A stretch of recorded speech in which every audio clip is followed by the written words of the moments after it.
நண்பர்களுக்கு வணக்கம். இது வந்து மெஜஸ்டிக்கில் லோக்கல் பஸ்ஸுகள் எல்லாமே வர்ற பஸ் ஸ்டாப் போலங்க. எவ்வளோ பெருசாக இருக்குது எப்பா! இதுக்கு முன்னாடி ஒரு 2 மணி நேரம் மெஜஸ்டிக் வந்திருக்கேன். இதை நான் பார்க்கவே இல்லை. இவ்வளோ பெரிய பஸ் ஸ்டாண்ட் இருக்குது. ஆட்கள் குமிஞ்சு கிடக்குறாங்க. கிளாம்பாக்கத்தை விட மோசமாக இருக்கும் போலையே. கிளாம்பாக்கத்துலலாம் இப்படி இருக்குமான்னு தெரியல. கிளாம்பாக்கத்தில் இப்படி இருக்கவே இருக்காது. எவ்வளோ அழகாக இது பண்ணி வச்சுருக்காங்க பாருங்கள். கிளாம்பாக்கத்தில் இப்படி இருக்காதுன்னா கூட்டம் இவ்வளோ இருக்காது அப்படின்ட்டு நான் சொல்ல வரேன்.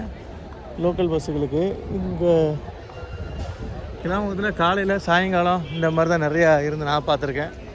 மற்ற டைமில் எப்படி என்னதுன்னு தெரியல. தெரிஞ்சவங்க சொல்லுங்கள்.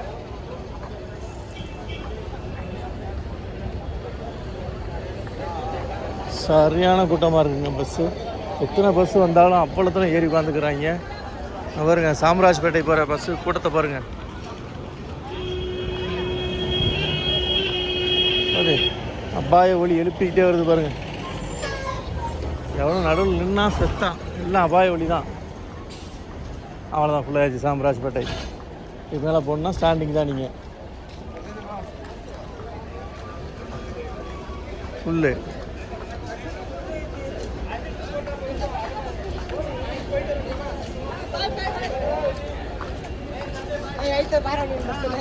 அவ்வளோ ஃபாஸ்ட்டாக ஏறி உட்காடுறீங்க.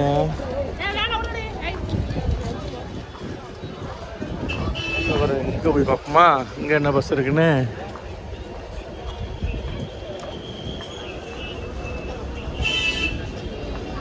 பரவாயில்ல, தனித்தனியாக வச்சுருக்காங்க. ஜோன் வைஸ் அப்படி இப்படியே பிரித்து வச்சுருக்காங்கன்னு நினைக்கிறேன். தனித்தனியாக இருக்குது. KBS Jayadeva hospital, AC bus, Volvo bus, அது இதுன்னு பிஎம்சி, அது இதுன்னு பாருங்கள். எக்கச்சக்கமாக வச்சுருக்கானுங்க பஸ்ஸு. வெரைட்டியாக. இது வஜ்ரா, இது வாயு வஜ்ரா. அந்த சைடு இருக்குதா?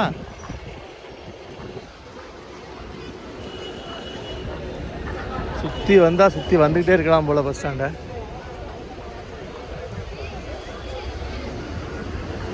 ஃபுல்லாக பிளாட்ஃபார்மில் இந்த ஸ்நாக்ஸ் கடைகளை அலோவ் பண்ணவே கூடாதுங்க. மக்கள் வந்து நிற்கவே முடியாது. அதை எடுத்துகிட்டு மக்கள் உட்கார்றதுக்கு வந்து சீட்டு போட்டாங்கன்னா கரெக்டாக இருக்கும். பெங்களூருக்குள்ளே எங்கேயாவது போகணும்னு நினச்சோன்னா காலையில் 6 மணிக்குள்ள இறங்கி போயிடணும். இல்லைன்னு வச்சுக்கோங்களேன், நம்ம வந்து அடுத்த நாள் காலையில் 6 மணி வரைக்கும் பஸ்லேயே தான் உட்காந்துக்கிருக்கணும். டிராஃபிக் ஆடாது இது ஊர். அப்பா, பைபாஸ்லேயே டிராஃபிக் ஆகுது. பைபாஸில் ஒரு 4 கிலோமீட்டருக்கு பாலம் கட்டி போட்டிருக்காங்க. அதில் டிராஃபிக் ஆகுது. அது எதுக்குன்னு தெரியல. சொருகிறானுங்க. லாரியில் கொண்டு கார்காரன் சொருகிறான், காரில் கொண்டு பைக்காரன் சொருகிறான். எப்பா, ஆனால் நல்லா இருக்குங்க. அந்த தேவனஹள்ளி போகிற ரோடெலாம் பார்த்தீங்கன்னா ஒரு சைடு ஹெலிகாப்டர் லேண்ட் ஆகுது, இன்னொரு சைடு வந்து ஏர்ஃபோர்ஸில் உள்ள இதெல்லாம் ஜெட்டு எல்லாம் அப்படியே பறக்குது. சூப்பராக இருக்குங்க அந்த ஏரியா. ஓடி ஏறிக்கிட்டு தான் இருக்காங்க. ஓர பிளாட் பண்ணு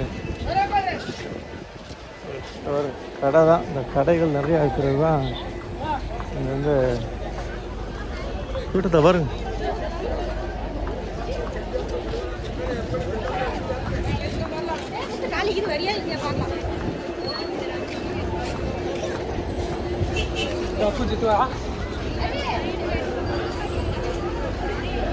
வஜ்ரா ஹெல்ப்லைன், நிறைய இவி பஸ் இருக்குங்க. நிறைய இவி பஸ் இருக்குது. பாராட்டப்பட வேண்டிய ஒரு விஷயம்.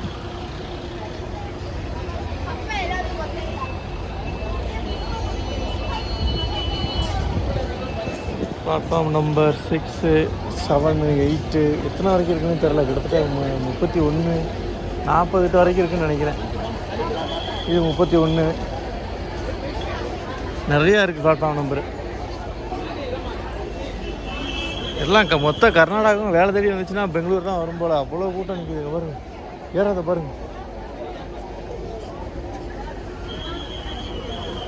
ஆத்தாடி, ராமேஸ்வரம் கோயிலுக்கு விசேஷப்போ இப்போ ராமேஸ்வரம் திருச்செந்தூர் கோயிலுக்கு இந்த விசேஷ நாள்களில் அடிச்சு பிடிச்சி ஏறுவாங்களே அந்த மாதிரி ஏறுறாங்க.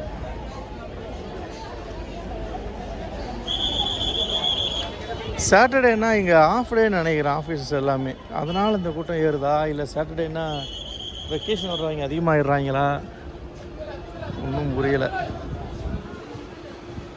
ஓகே, இப்போ நம்ம போக வேண்டிய இடத்துக்கு பஸ் இருக்கான்னு பார்த்து நம்ம ஏறுவோம்.